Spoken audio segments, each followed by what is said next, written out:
Hey, welcome back everyone to the Progressive Brothers Podcast.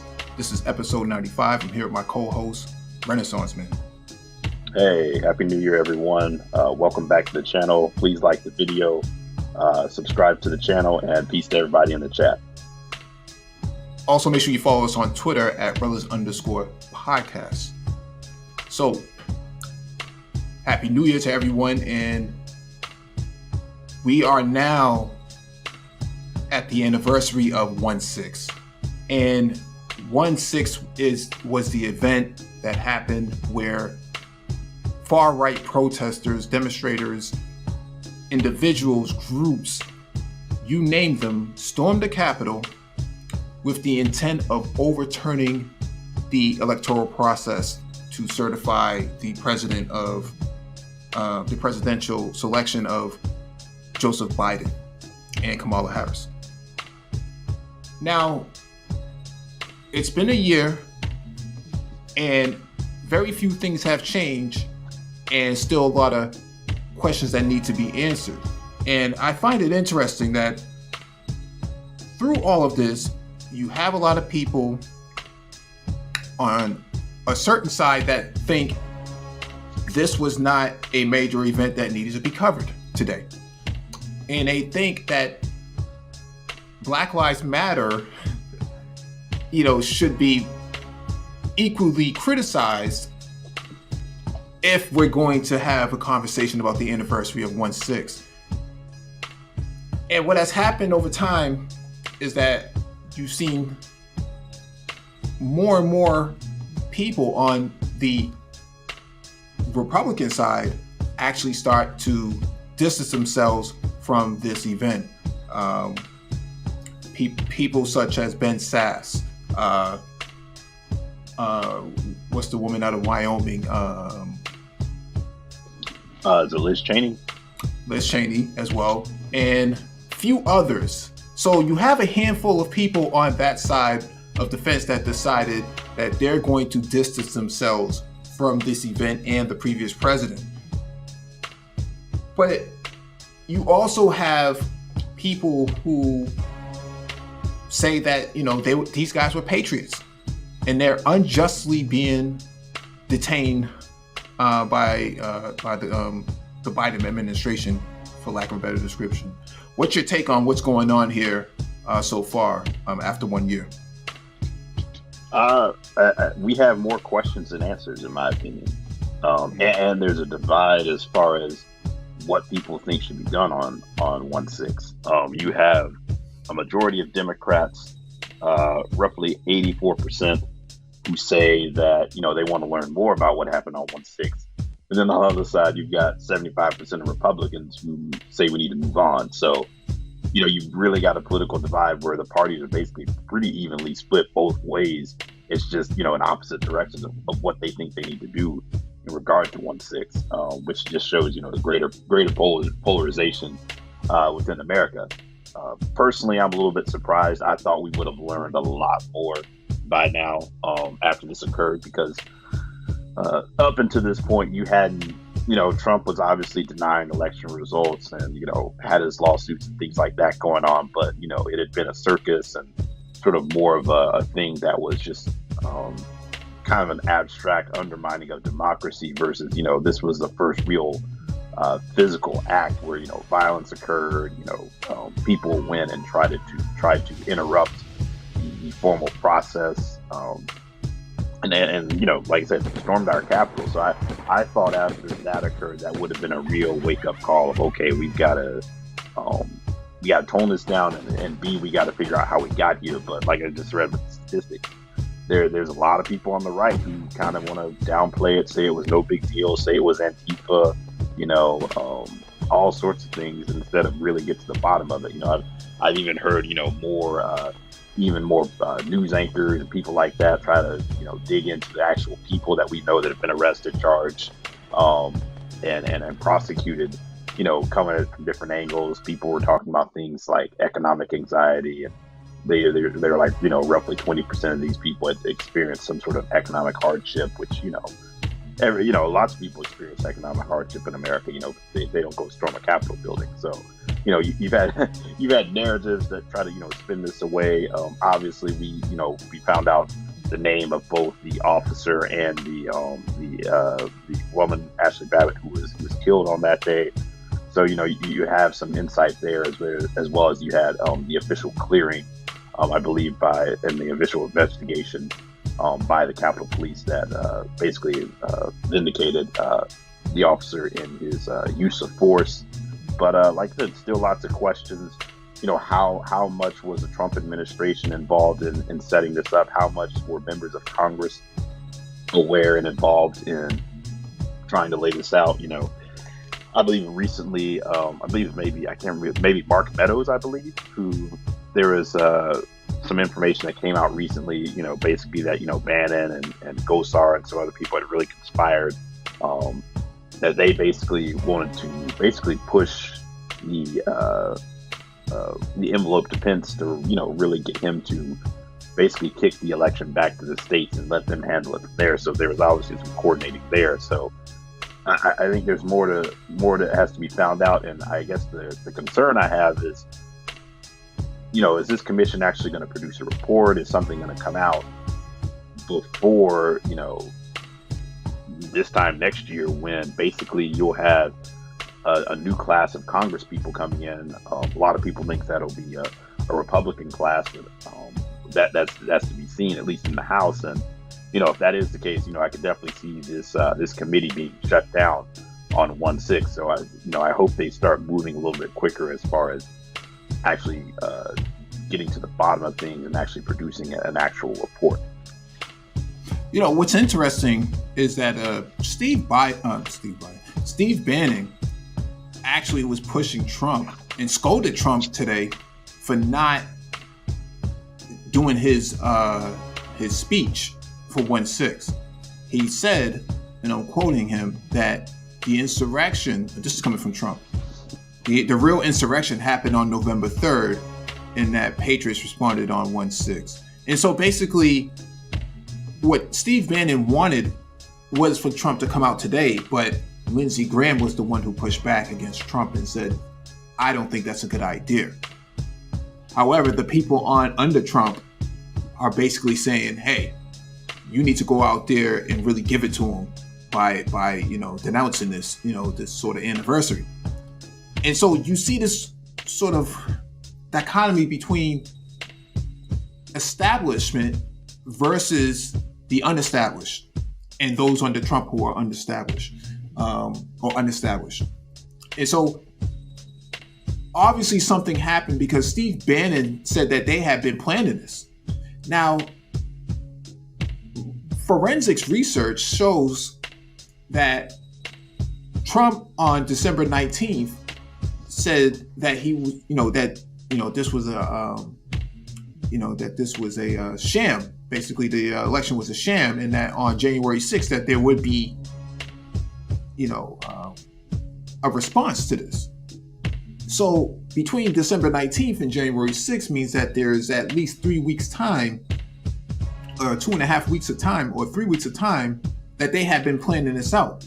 Now, but if you go back to September 2020, in a press conference, Trump said himself that if he was asked by some reporter, I'm not sure who the reporter was, but basically, if election doesn't go the way that he wants, what would be the response? He said, well, there will just be a continuation of process. Basically, he'll still be the president despite what happens. If he loses the election, which he kind of was anticipating that if November 3rd doesn't go the way that he wants, he's going to use a plan B, and that plan B was 1/6.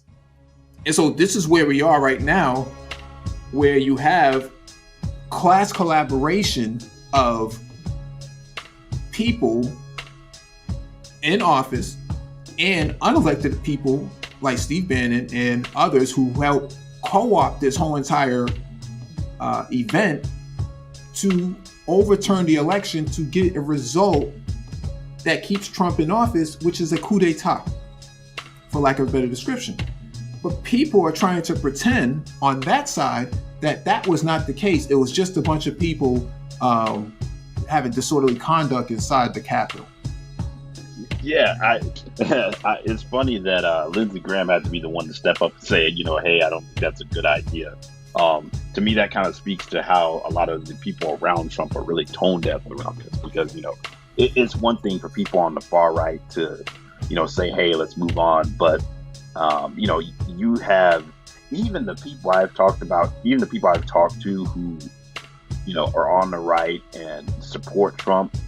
They won't outright come out and just say, yeah, I support 1-6.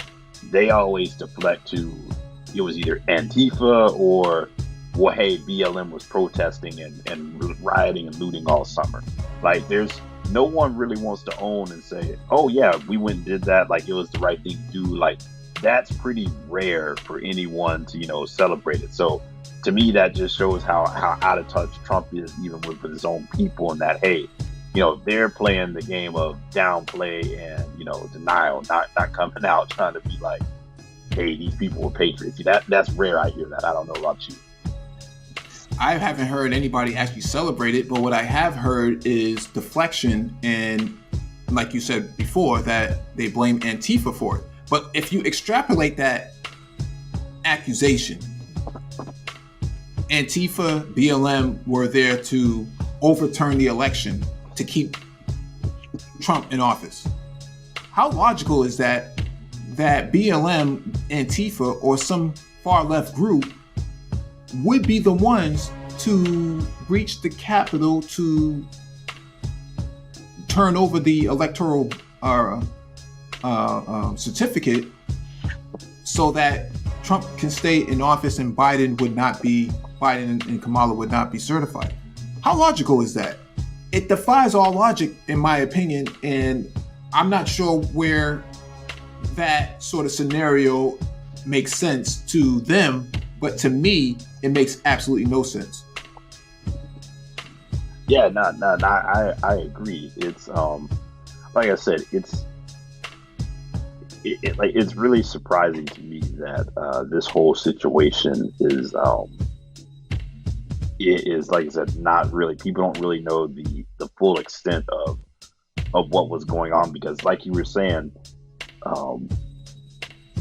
people are floating these conspiracies, but this could be really truly a conspiracy, and not like a conspiracy theory, but truly a conspiracy to literally overthrow the government and the elected government, and try to retain power, depending on how far this went.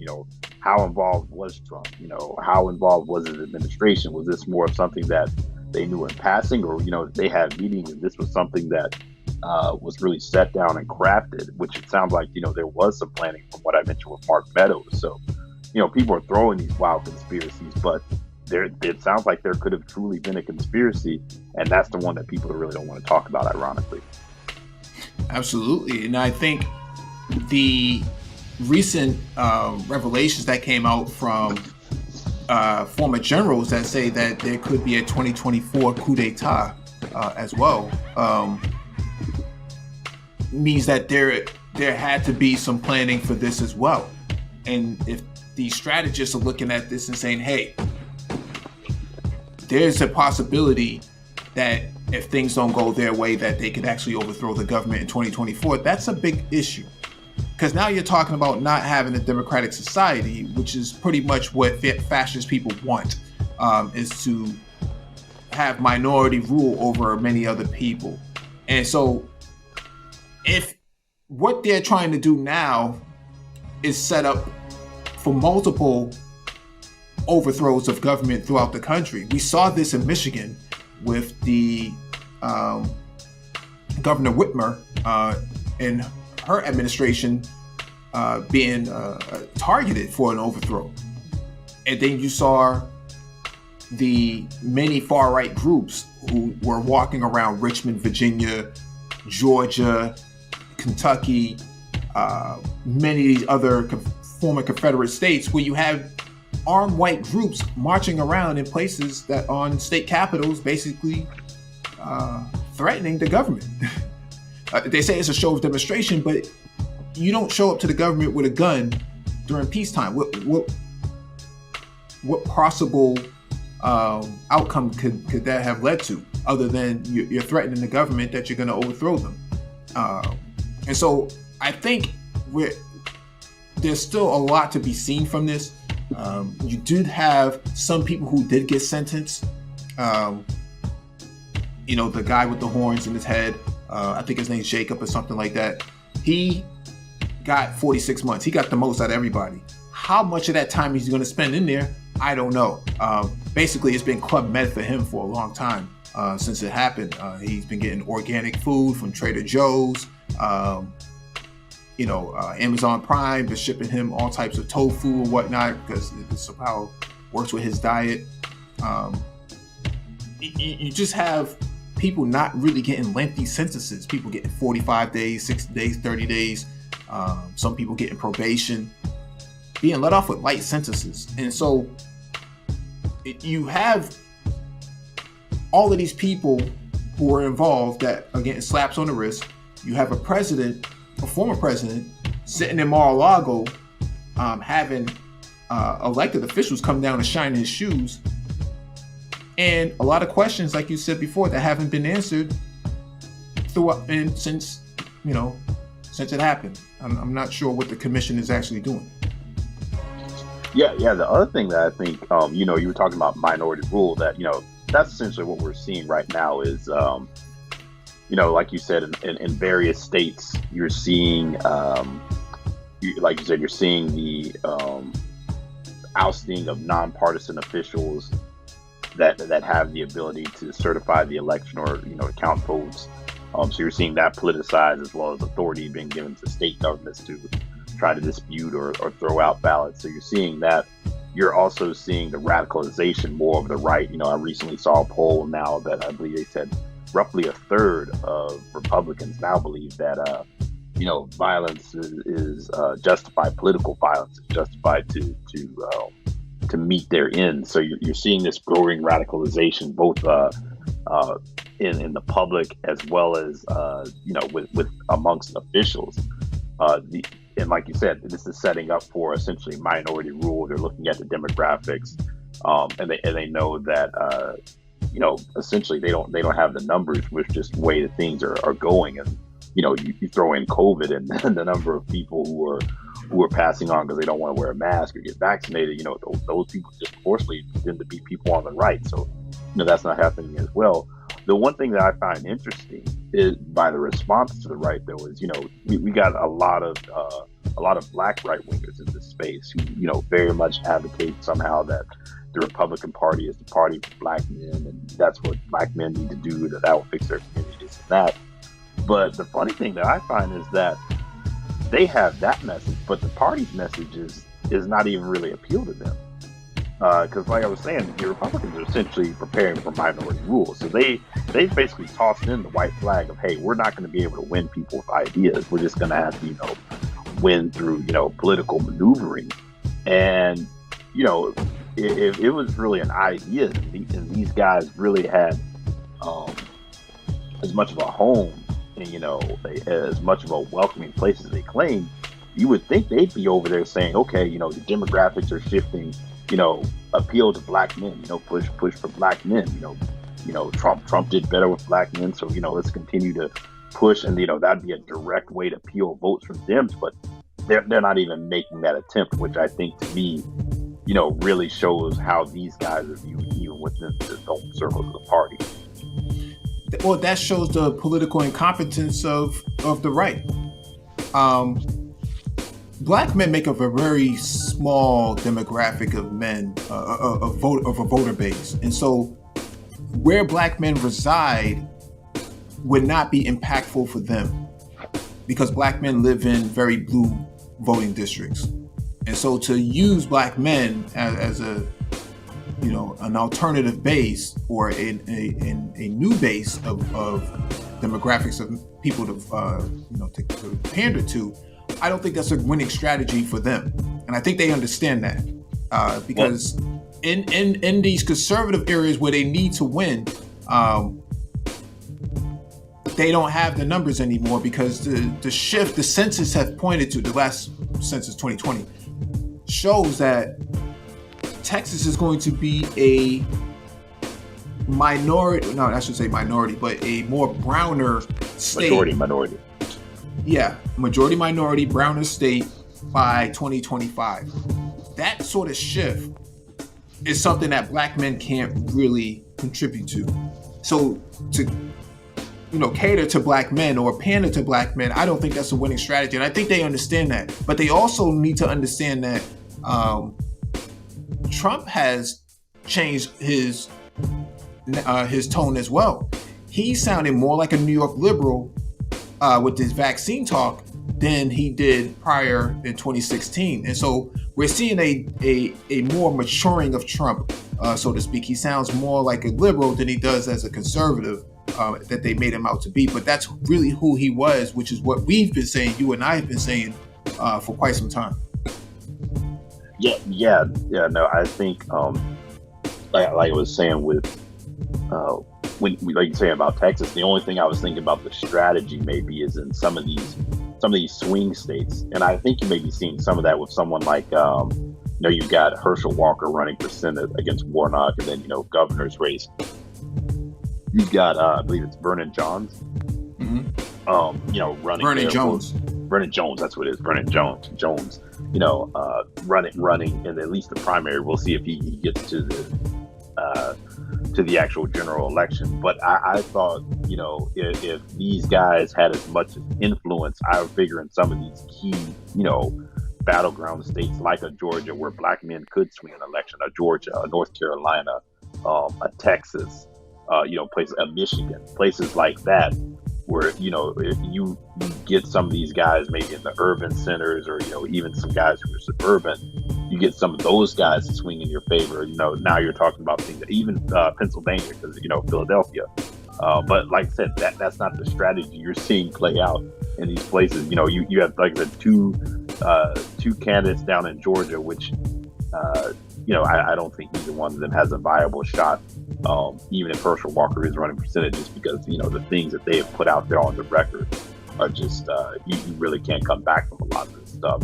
But you don't see that strategy anywhere else, which I think, like I said, kind of speaks to the lack of organization on that side, and also just how that side views these guys who somehow think that, they're going to somehow meet their objective, be it, ending feminism, bringing women back, restoring the black family to the 1950s, like that was the grand era, all of these things.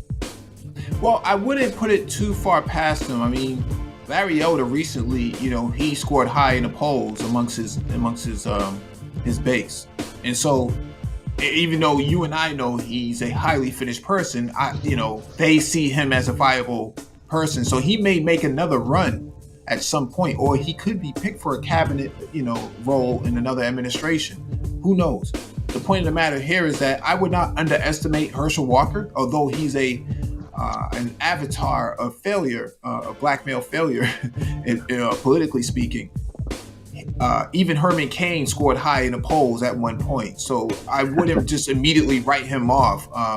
Tim Scott's in office, and he's highly finished himself, so I wouldn't be so quick to write Herschel Walker off. That base, they elected MTG too.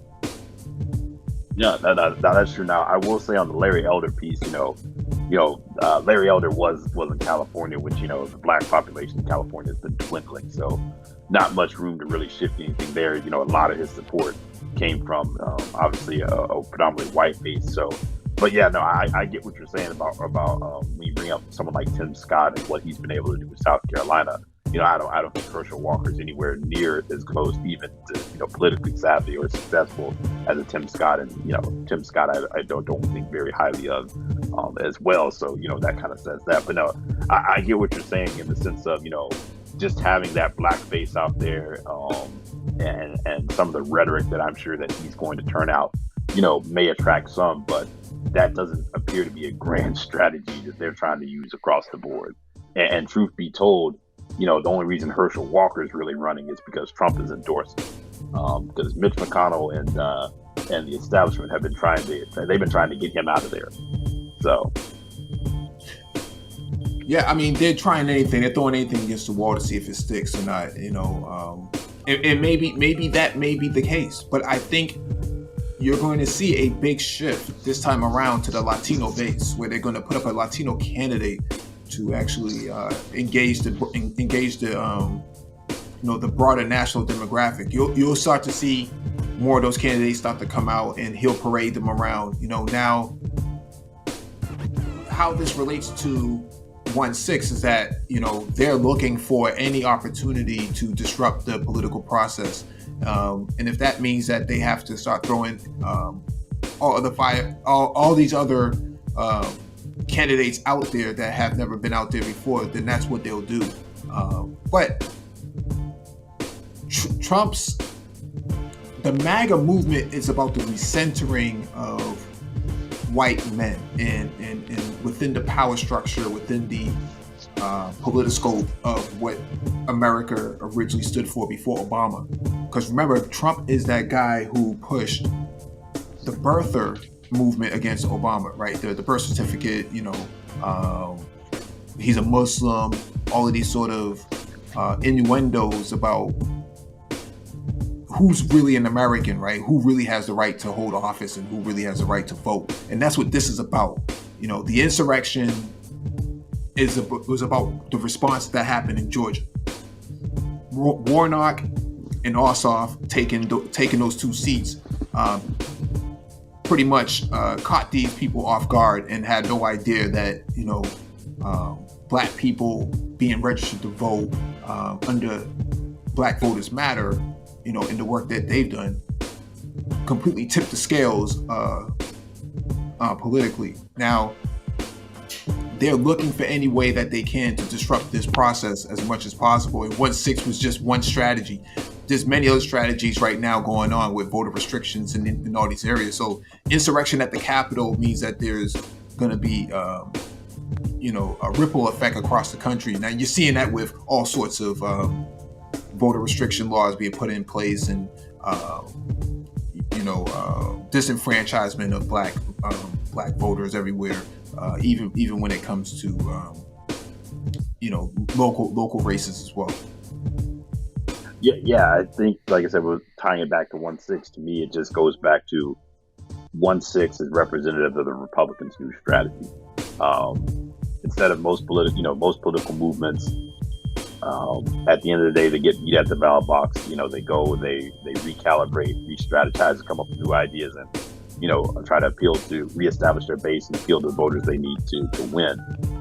They've done the opposite. 1-6 represented, just in my opinion, sort of the beginning of undemocratic, a continuation, truth be told, of undemocratic values, manifesting itself in violence and an attempt to stop an election. And I think what you're now seeing is it manifests itself in a more quiet way, in the sense of trying to change laws and maneuver around laws to put things in their favor, where it may not be necessarily a mob storming the Capitol. It may just be, some legislators refusing to certify the election, kicking it back to the states, and then actually having the legal mechanisms to try to do something like that. So I think that's the ongoing strategy of what 1-6 means, big picture. Yeah, absolutely. I think going forward, this is my last statement. It's inevitable that it would come down to this: that when a group that has had absolute privilege for the last 200 plus years start to see their privilege start to vaporize over time, especially in the times that we have now with a pandemic, that they would react viscerally against everybody who is not them. And right now we're in a battle, to maintain a functional democracy as we know it. And if we don't actually start getting people out there to be more politically engaged, you may very well see the next 100 years of an apartheid system go fully functional after 2022. Yeah, no, I agree 100%. 2022 will sort of be, in my opinion, sort of the litmus test for where things are going in 2024. Trump decides to run again. Do you see confrontations at the polls? People don't see outcomes that they like in certain states, or if Republicans win the House and Dems hold on to the Senate, what's that mean for governance? Obviously, I think that spells the end of a Joe Biden agenda, but also just what that means for the actual committee and governing going forth. I think 2022, like I said, is sort of the first nail, and then obviously what 2024 brings. Like, share, and subscribe. Make sure you follow us on Twitter at brothers_podcast.